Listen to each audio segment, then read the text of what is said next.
दोस्तों, लगभग 30 लाख साल पहले ईस्टर्न अफ्रीका में एक घटना घटी। हमारे पूर्वजों में से एक पूर्वज पेड़ की डाल पर आराम कर रही थी। तभी अचानक पेड़ की डाल टूट जाती है और वो पेड़ से सीधा नीचे जमीन पर गिर जाती है। इस पेड़ की ऊंचाई 14 मीटर, यानी ये पेड़ 4 मंजिला इमारत जितना ऊंचा रहा होगा। इतनी ऊंचाई से गिरने के बाद हमारे इस पूर्वज की अधिकतर हड्डियां टूट जाती है और नीचे टकराने की वजह से उसकी मौत हो जाती है। आप हमारे इस पूर्वज को जानते होंगे या आपने कभी ना कभी इसके बारे में जरूर सुना होगा। वैज्ञानिकों ने इसका नाम लूसी रखा है और ये हमारी सबसे पहली ज्ञात महिला पूर्वज है। ये उन पूर्वजों में से एक थी जिनका शरीर छोटा होता था और इनका दिमाग अभी ज्यादा विकसित नहीं हुआ था। दूसरी चीज, ये जमीन पर सीधा खड़ा होकर चला करते थे, लेकिन ये चलकर ज्यादा लंबी दूरियां तय करने में सक्षम नहीं थे। वैज्ञानिकों ने हमारे पूर्वजों की ऐसी प्रजाति को एस्ट्रोलोपिथिकस एफरेंसिस नाम दिया है और लूसी भी इनमें से एक थी। दोस्तों, अब मैं आपको एक मजेदार बात बताता हूँ। वैज्ञानिकों का कहना है कि ये प्रजाति जमीन पर ही रहती थी, लेकिन 2016 में वैज्ञानिकों ने लूसी की मौत को लेकर एक पेपर जारी किया, जिसमें उन्होंने दावा किया कि लूसी की मौत पेड़ से नीचे गिरने की वजह से हुई थी। अगर वैज्ञानिकों की इस बात को सही माना जाए तो इसका मतलब ये हुआ लूसी अपना समय पेड़ों पर बिताती होगी, राइट? अब जैसे ही ये पेपर सामने आया तो वैज्ञानिकों की राय इसी बात पर बढ़ गई और वो सोचने लगे ये प्रजाति पेड़ पर रहती थी या जमीन पर रहती थी। वो ऐसा इसलिए सोचने लगे क्योंकि वैज्ञानिकों का मानना था हमारे पूर्वज सीधे खड़े होकर चला करते थे और अपना ज्यादा समय जमीन पर ही बिताते थे। तो अब उनके लिए ये जानना जरूरी था लूसी के साथ सच में क्या हुआ होगा। क्या वैज्ञानिकों के लिए इस पहेली को समझना मुश्किल था या फिर इस चीज का जवाब दशकों से चली आ रही उस लंबी बहस का हिस्सा बन गया जब वैज्ञानिकों ने बताया था कि हमारे पूर्वज बंदर थे? दोस्तों, लूसी का नीचे गिरना एक ऐसा सवाल है जिसका जवाब हमें ये बता सकता है कि हमारे पूर्वज कैसे रहते थे और उनकी मौत कैसे होती थी। तो इसीलिए आज के वीडियो में हम यही जानेंगे कि लूसी की मौत कैसे हुई थी।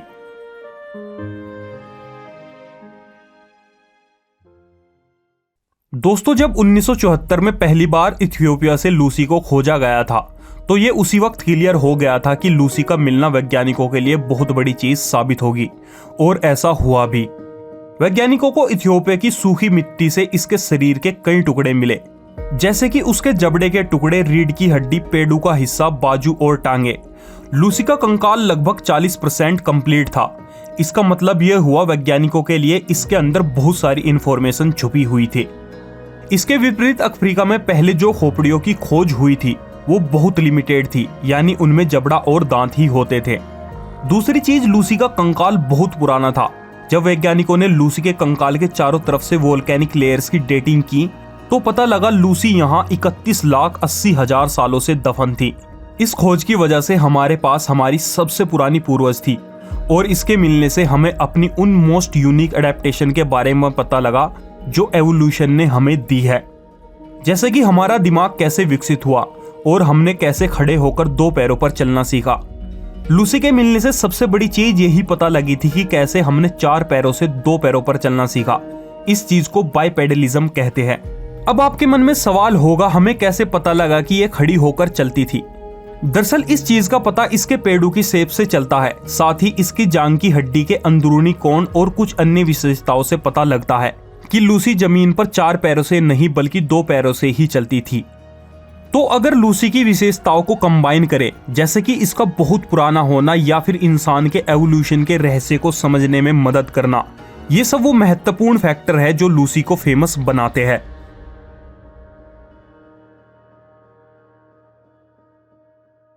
दोस्तों, अगर बात करें लूसी के नाम की तो इसके पीछे की कहानी भी इंटरेस्टिंग है।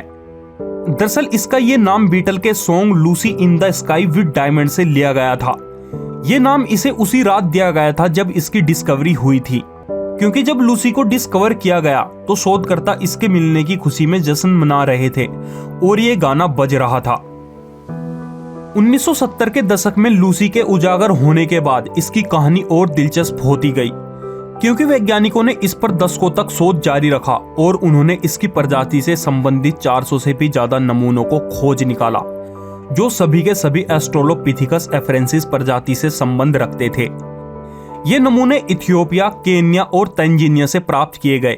इनकी डेटिंग से पता लगता है ये सब 3.7 मिलियन ईयर से लेकर 3 मिलियन ईयर पुराने हैं। इन नमूनों से वैज्ञानिकों को ये मालूम पड़ता है कि हमारे पूर्वजों की ये प्रजाति बहुत लंबे समय तक यहाँ मौजूद रही होगी। लेकिन दशकों से प्राप्त की गई इतनी जानकारी के बाद भी हम लूसी के बारे में पूरी तरह से नहीं जान पाए, क्योंकि 2015 में वैज्ञानिकों के एक ग्रुप ने लूसी की हड्डियों पर कुछ डैमेज देखे। उन्होंने हड्डियों के टूटने के पैटर्न को देखा और बताया कि लूसी एक बहुत ऊंचे पेड़ से नीचे गिरी होगी, जिसकी वजह से उसकी हड्डियां इस तरह से टूटी हुई है। वैज्ञानिकों ने उसके नीचे गिरने की इंटरप्रिटेशन में बताया कि लूसी पेड़ से नीचे मुंह के बल गिरी होगी। उसने अपना बचाव करने के लिए हाथों का इस्तेमाल किया होगा, जिसकी वजह से उसकी बाहें इतनी ज्यादा फ्रैक्चर हो गई। नीचे गिरने का इम्पैक्ट इतना ज्यादा था, उसका शोल्डर और जबड़ा भी टूट गया। बेसिकली वैज्ञानिकों के कहने का मतलब था वो पूरी टूट फूट चुकी थी। अगर देखा जाए तो ये एक बहुत चौंकाने वाला खुलासा था। जरा सोचकर देखिए, जब लूसी पेड़ से नीचे गिरी होगी, आखिरी समय पर उसकी क्या हालत रही होगी। दोस्तों, जब लूसी के पेड़ से नीचे गिरने का आइडिया सामने आया तो पूरी दुनिया में ये हेडलाइंस छपने लगी। दूसरी चीज, इस चीज को सुनकर वैज्ञानिकों में बहस शुरू हो गई, क्योंकि जब ये बात सामने आई तो सवाल उठने लगे कि हमारे पूर्वज जमीन पर नहीं पेड़ों पर ही रहते थे। तो अब वैज्ञानिकों के लिए सवाल ये था, क्या जमीन पर पैर रखने के बाद भी हमारे पूर्वज अपना जीवन पेड़ों पर गुजारते होंगे?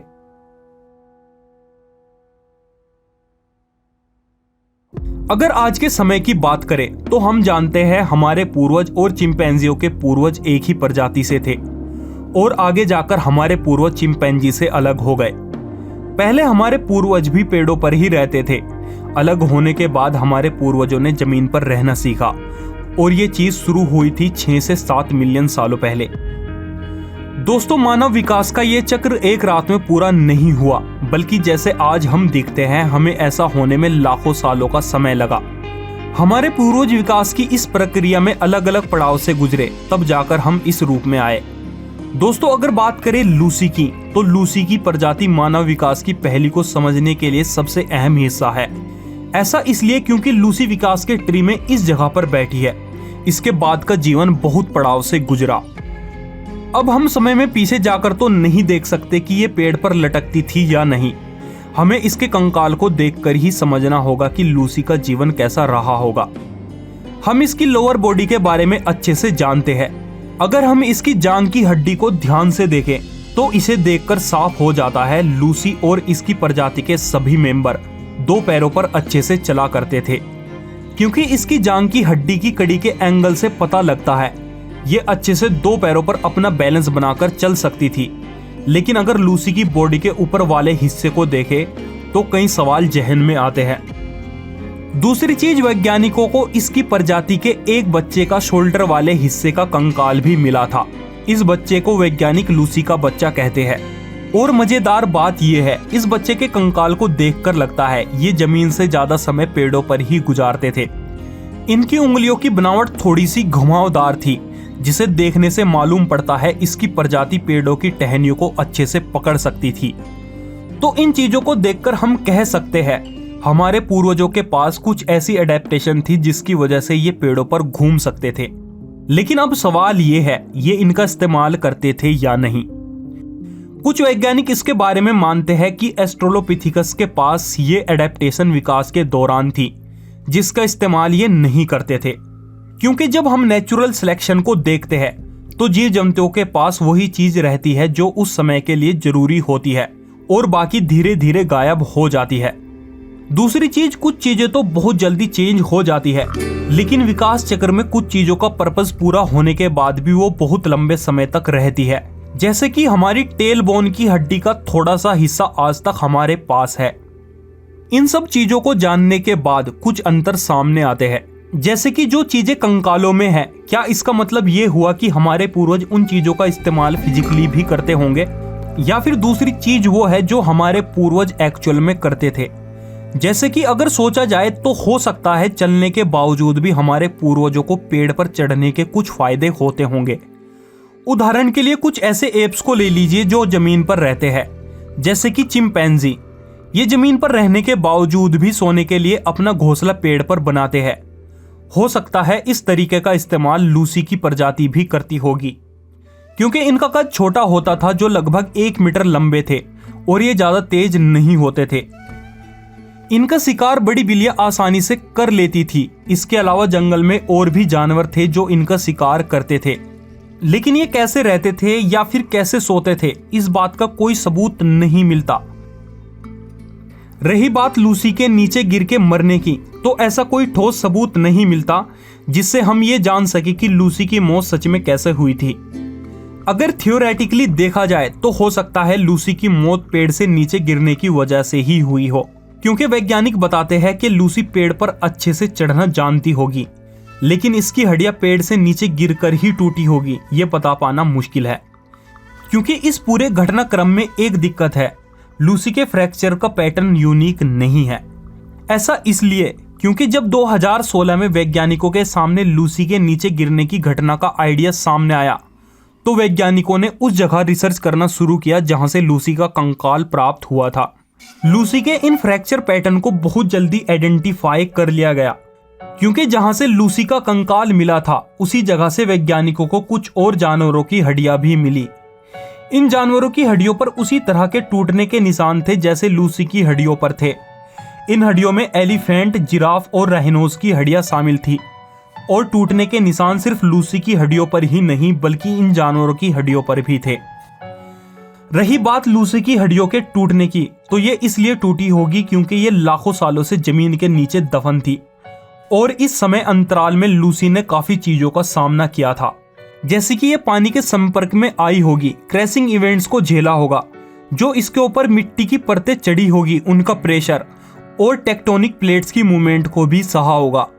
तो ये सब वो घटनाएं हैं जिनकी वजह से यहाँ मिले सभी जानवरों की हड्डियों पर ये टूटने के निशान आ गए।